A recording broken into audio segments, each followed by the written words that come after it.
Continuamos aquí en Tele Santo Domingo y en Ojalá, hoy el Ojalá Agropecuario con don Carlos Segura Foster, nuestro contertulio de siempre sobre los temas de la agropecuaria que con el huracán Franklin sufren de seguro un golpe. ¿Qué usted cree? Cuéntenos de lo que podemos esperar a partir de la llegada de Franklin aquí. Buenos días, un placer de nuevo estar con mi familia, ojalá. Desde que se anunció la tormenta, era obvio que yo estuviera muy preocupado por la situación, porque mi vida estaba ligada a la agropecuaria, 3/4 partes de mi existencia. Llegó y lo pasé como la generalidad de los ciudadanos responsables, guarecido en mi casa, esperando, orando, para que los daños no fueran mayores. Por suerte, le dimos seguimiento estricto. Originalmente la dirección que traía era para entrar entre San Cristóbal y Asua, es decir, en el centro del país y pasar por el centro del país, que fue más o menos lo que sucedió en tormentas anteriores, que cruzó el país por el centro. Pero a última hora dio un giro hacia el oeste y realmente entró por la punta de Barahona, pero la punta más hacia el este de Barahona, y subió e hizo un giro que en definitiva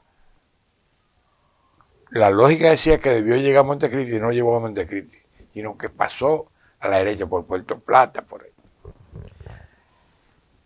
Como ciudadano que me duele la agropecuaria, desde antes del evento yo siempre hago contacto con personas amigas para que me mantengan atento a lo que suceda. Felizmente, los reportes de las provincias de Barahona, Bauruco, Independencia, San Juan y Elías Piña es que la tormenta fue sumamente favorable para la producción, que solamente hubo lluvias mansas, cero brisa, y que como hubo una cantidad grande de agua, algunos caminos que estaban en malas condiciones fueron deteriorados en mayor medida. Por tanto, el esfuerzo es los esfuerzos de reparar esos caminos. Otra zona de mi gran preocupación es la provincia de San José de Ocoa, que nos une sentimentalmente a ambos. Y en Ocoa sí hubo algunas áreas de la producción en ambiente controlado que los plásticos de las estructuras de producción sufrieron algún daño. Y en otro sitio se interrumpió el tránsito a la llegada de Ocoa, porque tradicionalmente el exceso de lluvia produce derrumbe ahí que han obstaculizado. Los caminos también, por demás, sufren con el exceso de lluvia. Entonces, el gobierno, para este tipo de calamidades, dispone de recursos, porque la ley presupuestaria así lo establece. Nosotros, como ciudadanos responsables, lo que aspiramos es que no suceda ahora como sucedió con Fiona.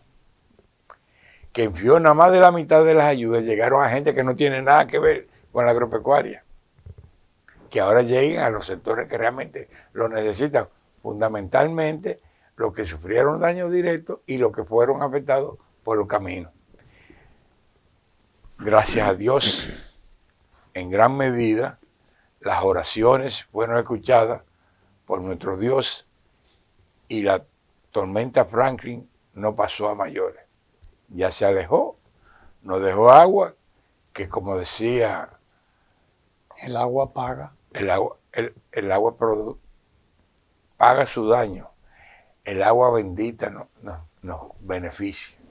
Así es. O sea que podemos estar tranquilos porque sí, no ha habido mal mayor. El mal mayor de la agropecuaria no es la tormenta. No. El mal mayor es la falta de gerencia y el desacierto de las autoridades agropecuarias. Ahí sí es verdad que no hay manera de que mis oraciones lleguen para que esta gente corrijan el derrotero, la falta de gerencia que nos ha afectado. Usted envió unas gráficas que muestran ahí en rojo una cantidad de productos de la agricultura nuestra. Y que, bueno, hay titulares además que demuestran cómo la exportación de banano orgánico se ha caído también. O sea, hay una serie de situaciones que explican, que demuestran que hay un cierto descalabro a nivel de agropecuario. Cuéntenos un poco de eso. Yo quiero, entrando a ese tema, elogiar el magnífico artículo hecho por un profesional muy capaz, Manuel Alejandro Ureña, que se publicó la semana pasada, en donde se desmiente con cifras irrefutables que el tal crecimiento de los plátanos que ellos se ufanaban, y ya lo habíamos hecho anteriormente con el arroz, y vamos a demostrar en el próximo día con el guineo, no hubo tal crecimiento. Que si hubiese habido crecimiento, el plátano no se estuviera vendiendo desde el año pasado a los precios que se ha estado vendiendo. Y entonces, en el cuadro que mandamos, con todas las cifras en rojo, es el cuadro que como consecuencia de la mala política que ellos implementaron desde su llegada en el cuatrenio septiembre-diciembre, que debemos recordar siempre, que los agricultores prefirieron destruir sus plantaciones de papas, cebolla, zanahoria, remolacha, porque les resultaba más caro recolectarlas que llevarlas al mercado que el precio de venta. Hubo un desaliento total. Y por eso esos productos que están ahí en rojo, durante todo el año 2021, se sembró menos área en 2 de cada 3 cultivos. Y se produjo menos y como consecuencia siembra menos, menos cosecha, menos producción. Entonces, eso no se ha podido restablecer. En el 22, en vez de 2 de 3, fue 1 de 3 que siguió decreciendo. La realidad es que estas personas, a partir de esas publicaciones oficiales, desmantelaron el área que trabajaba con las estadísticas de siembra, área de recolección y producción. Y entonces comenzaron a manipular cifras para presentar una situación irreal de producción. Pero la verdad es tosuda y da en la cara. Los altos precios de los alimentos que se producen aquí, más los importados, este es el país que más caro lo está vendiendo en la actualidad. Mientras otros países, en sentido general, la agropecuaria ha visto disminuir su precio en un 10% con relación al tope alcanzado, nosotros todavía nuestra inflación es el doble. Y reitero siempre que reducir la inflación no quiere decir reducción de precios, es reducir el ritmo de aumento de los precios. Entonces, yo quiero destacar ahí el caso de los pollos, de la papa, de la batata, de la cebolla, de la producción de huevos, que son productos que se producen en ciclo corto, que aquí hay capacidad para producirlo. Aquí hay capacidad instalada para producir 25 millones de unidades de pollo cada 40 días. Se están produciendo 20, que satisface el 100% de la demanda. Y satisface entre un 15 y un 20% de exportación de pollo y huevo, que se produce principalmente a nuestro vecino Haití. Pero aquí se siguen trayendo pollo. ¿Pero qué se esconde a través de esas importaciones? El favorecer a las 6 compañías que han mantenido la actividad, perjudicando a los pequeños y medianos que se han visto obligados a dejar su producción porque no pueden competir con la gente que producen, que son los grandes, pero que también fueron los beneficiarios del 100% de los permisos para traer pollo.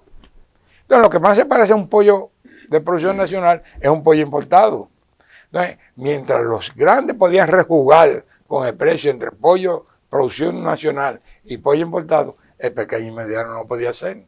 Porque los grandes son dueños de las abuelas, de las ponedoras, de la producción, de los mataderos y de los puestos de venta. De la cadena entera. De la cadena completa. Entonces, eso ha hecho que aquí se pierdan entre el 35 y el 45% de los pequeños y medianos productores.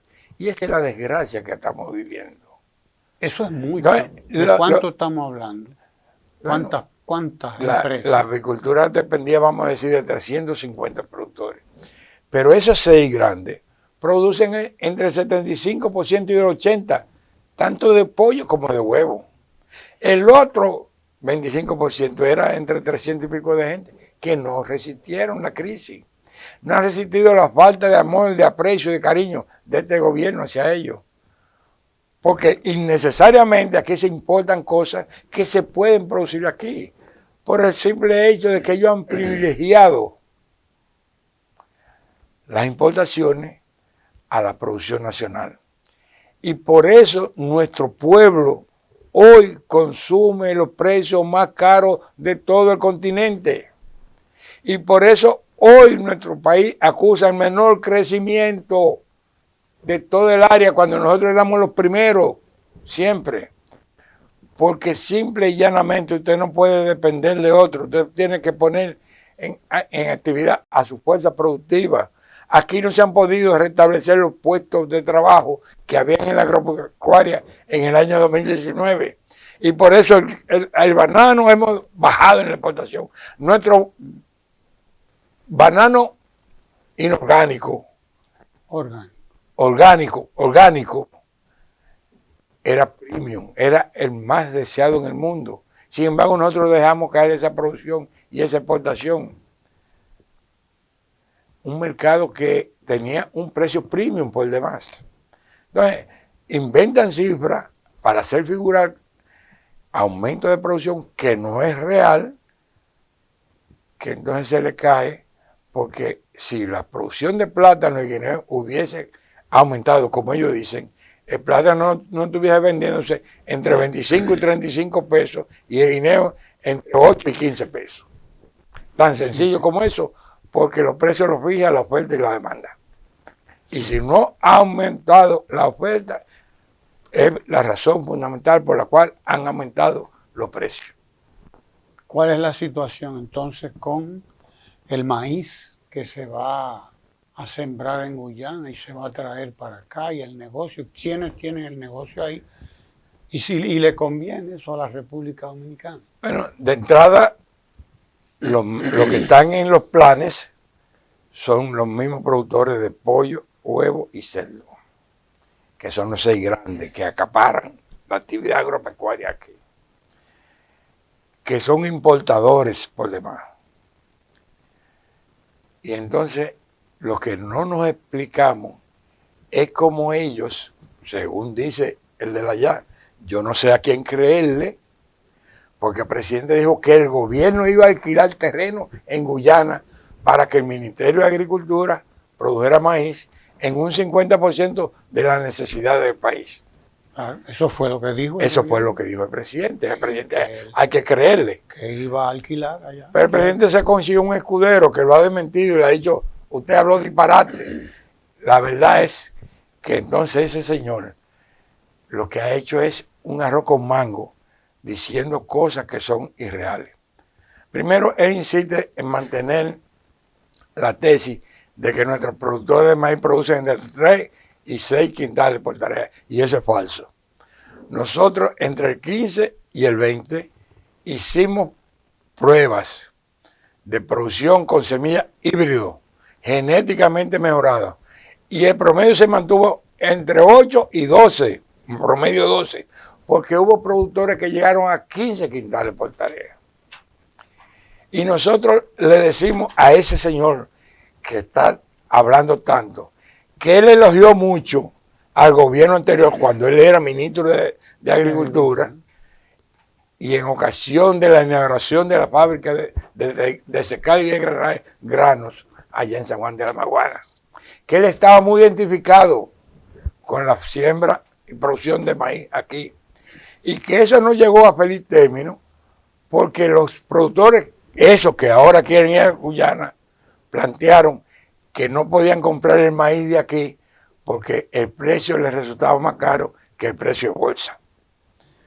Y nosotros le decimos con la responsabilidad que nos caracteriza, si aquí se hace un acuerdo, gobierno, productores y empresarios de la industria avícola, aquí se puede producir sin lugar a dudas hasta el 50% de las necesidades, porque eso está demostrado y nosotros le hemos identificado los terrenos donde se puede lograr que sembrando 1 millón de tareas 2 veces al año con otro cultivo intercalado se puede producir esa cantidad que, dicho sea de paso, resultaría mucho más nutritivo por fresco.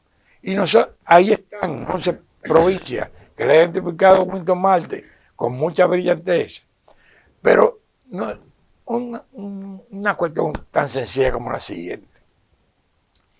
Si este gobierno no fue capaz de sembrar las 16.000 tareas que se propuso sembrar en Manzanillo, ¿cómo va a sembrar en Guyana? Si no ha podido sembrar en Prodeva, el proyecto de Juancho Oviedo, 64.000 tareas, ¿cómo va a ir a producir en Guyana?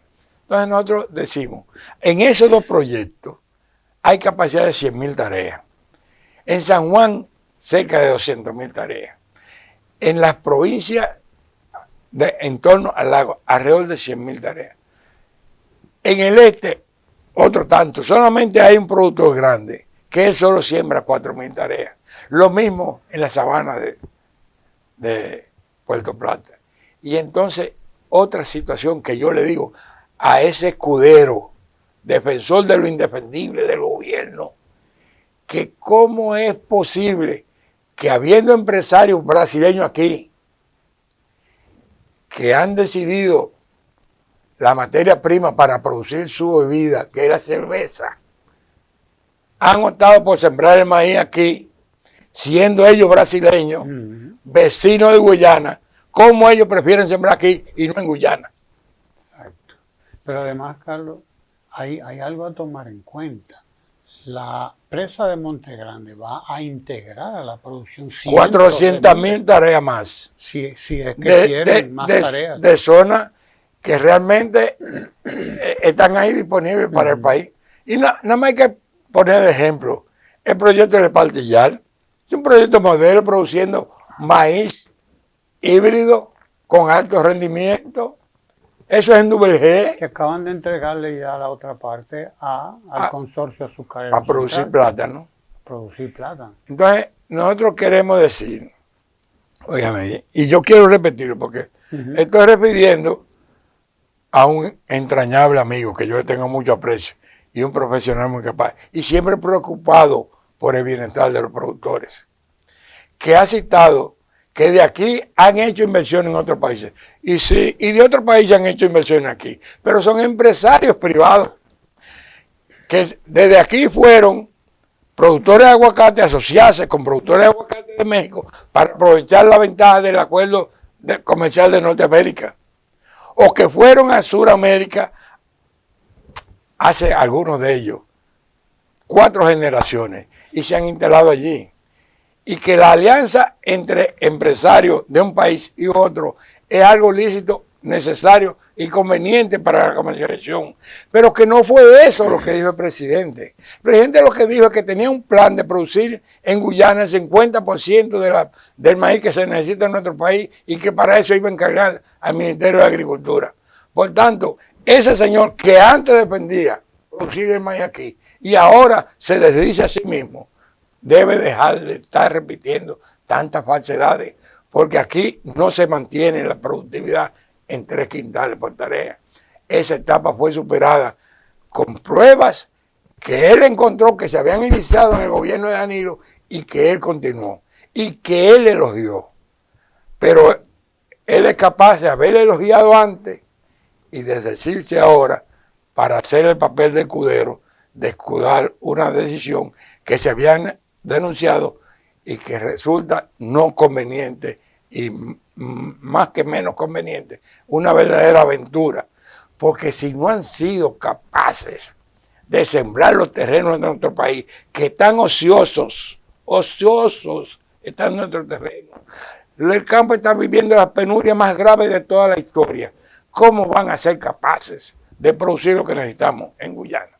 Donde no hay la estructura de producción, no hay la tradición de producción, y que contrario a lo que se vende, de que es un territorio de muchos terrenos, sí, muchos terrenos, pero de grandes ríos, de grandes selvas, pocas áreas de producción, hasta pocas áreas de camino para conducirse, y que ni siquiera tiene muelle para que esa producción de allá pueda trasladarse aquí.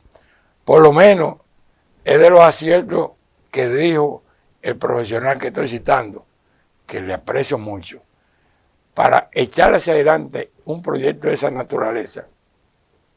El proyecto que lo haga factible, que demuestre que sea técnicamente factible y económicamente rentable, tiene que hacerse en dos vertientes. La parte financiera, que es la que va a analizar el resultado del empresario con los otros empresarios, pero el área económica, que tiene que demostrar qué tanto beneficio perjudica económicamente esa decisión a nuestro país. Porque todos los análisis tienen que tener la doble vertiente. Lo que conviene de manera particular a los empresarios, pero en la parte económica, que es lo que tiene que ver con el beneficio general que se puede sacar de cualquier inversión para la colectividad en su conjunto. Nos queda el rabo por desollar ahí, pero tenemos más tiempo para eso en un próximo programa. Que el tiempo de este se nos agotó. Yo sé que usted tiene tiros en la recámara. Pero tengo Dígalo. que reiterar mi alegría, porque realmente pasó esta tormenta y no le hizo mayores daños a la estructura productiva. Ajá. El daño a la estructura productiva de nuestro país se lo han hecho las actuales autoridades por falta de gerencia y por dedicarse a privilegiar las importaciones, porque detrás de ellos se esconden unos negocios que no se saben a quién están beneficiando, pero que yo puedo decir que a través de la subasta en el anterior gobierno, eso produjo más de 7,000 millones de pesos que se invirtieron en beneficio del campo, en beneficio de reparación de caminos vecinales y otras actividades con eso. Así es. Quédese ahí en Tele Santo Domingo y no se preocupe que continuaremos en esta conversación con don Carlos Segura Foster próximamente. No se vaya de ahí.